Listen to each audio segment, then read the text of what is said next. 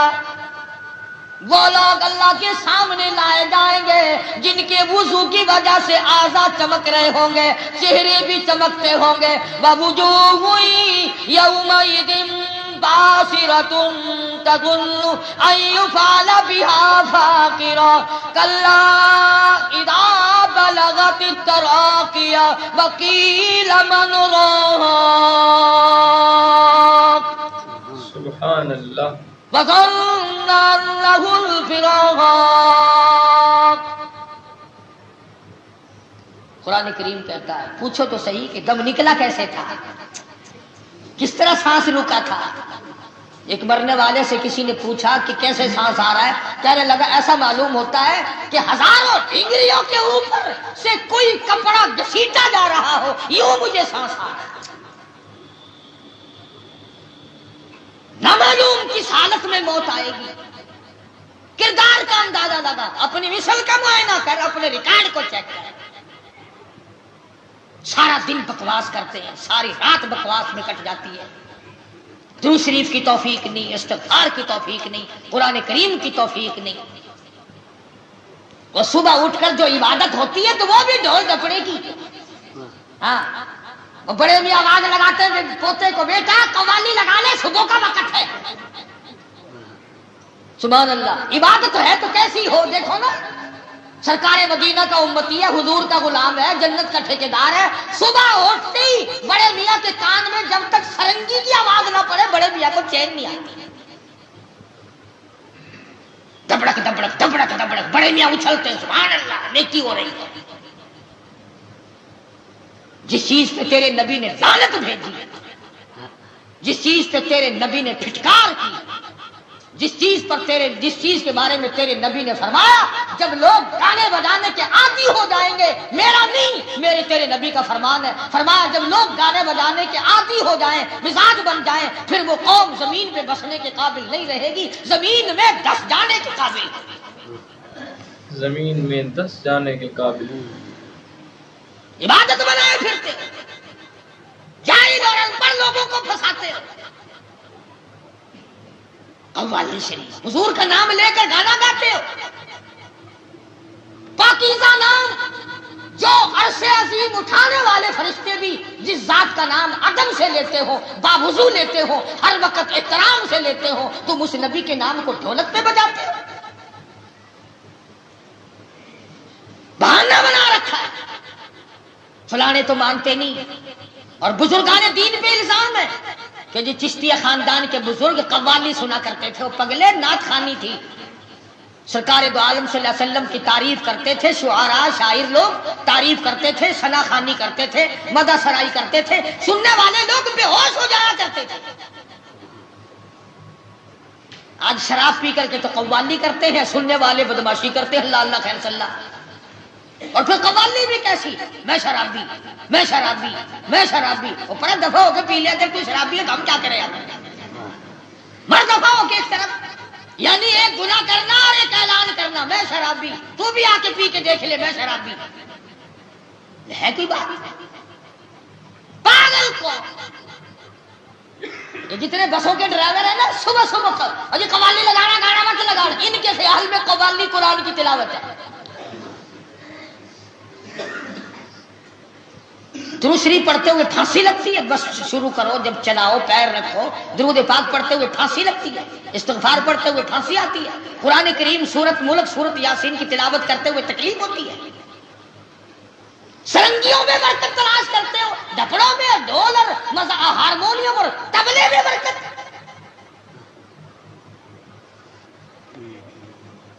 محمد عربی صلی اللہ تعالی علیہ وسلم نے فرمایا جو قوم ڈھول ڈھپڑوں پہ ناچی کرے گی ان کی زندگی میں برکت نہ رہے گی، پھر سکون اٹھ جائے گا، پھر ماں باپ کا ادب اٹھ جائے گا۔ اب دیکھ لو کتنا کا ادب ہو رہا ہے، کتنا کا احترام ہو رہا ہے۔ وہ ایک آدمی سنا ہے کہ اپنے باپ کو مارنے لگا، کوئی بدبخت ایسا ہی پیدا ہو گیا ہوگا نا، تو کسی نے کہا او کمینے او بدبخت یہ تیرا باپ ہے، تیرے لیے کعبہ ہے، مارا نہیں کرتے۔ تو کہنے لگا کعبے کی دیوار ڈنگی ہو گئی ہے، سیدھی نہ کرو۔ یہاں تک لوگ پہنچ گئے۔ انتظار کرو عذاب الہی کا، ٹھوک کے بھو موت آئے گی، ٹھوک کے۔ توبہ کرو، استغفار کرو، اللہ پاک برے وقت سے بچائے۔ عرض یہ کر رہا تھا کہ صحابہ کرام کی زندگیاں اٹھاؤ، خوف دیکھو، ڈر دیکھو، ان کا اقرار دیکھو، اعتراف دیکھو، غلامی دیکھو، اس کا نام ہے غلامی۔ عورت خود چل چل کر آتی ہے اور کہتی ہے یا رسول اللہ یہ میرے قدم اس زمین پہ نہیں پڑنے چاہیے، میں گناہگار ہوں، خدا کی زمین پاک ہے۔ یہ ہمارے ملک کے دولت مند کبھی سوچتے ہیں کہ یہ خدا کی زمین پاک ہے، اس پہ شراب نہ پئیں، اس پہ جوا نہ کھیلیں، اس پہ حرام زدگی نہ کریں، اس پہ بدماشی نہ کریں، اس پہ بیٹھ کر رشوت نہ بٹوریں، کبھی سوچتے ہیں؟ میں عرض کر رہا تھا کہ جو آدمی ایک حضور کے فیصلے کو نہ مانے صلی اللہ علیہ وسلم تو وہ تو صحابہ کی نگاہوں میں کافر ہے۔ اور لوگوں میں تو کسی کو کافر نہیں بناتا، جنہوں نے پورے دین کو ٹھکرا دیا ہو، جنہوں نے پورے قرآن کو ٹھپ کے رکھ دیا ہو، جنہوں نے پورے دین اور اسلام کو گھر سے دھکا دے کر نکال دیا ہو، ان کے بارے میں غور کرو کہ وہ لوگ کون آج مر رہے ہیں، کن لوگوں کے دم نکل رہے ہیں، یہ جنازے کن کے ہو رہے ہیں، یہ قبرستان میں کون جا رہا ہے۔ جب یہ بات سمجھ میں آئے گی انشاءاللہ پھر کچھ نہ کچھ توفیق ہوگی۔ جو کرو گے اپنے لیے کرو گے، کسی پر کوئی احسان نہیں کرے گا۔ اپنا حساب، اپنی خبر، اپنی موت اور اپنی جان، اپنی قیامت اور اپنا معاملہ، ہر آدمی اپنے اوپر غور کرے۔ اللہ پاک عمل کی توفیق عطا فرمائے۔ پچھلے جمعے کراچی تھا، بیان ہوا، اس کا نام رکھا ہے عشق رسول صلی اللہ علیہ وسلم کی حقیقت۔ کراچی کا پچھلا جمعہ، باہر دروازے پہ کیسٹ موجود ہے۔ اسی طرح سے مولانا محمد علی صاحب جلندری رحمۃ اللہ علیہ کی بڑے اللہ والے شیر سے سن 65 کی جیل ان کی ہوئی تقریر ہے حضرت جلندری مرحوم کی، 2 کیسٹوں میں ہے، قاضی صاحب کی بھی ہے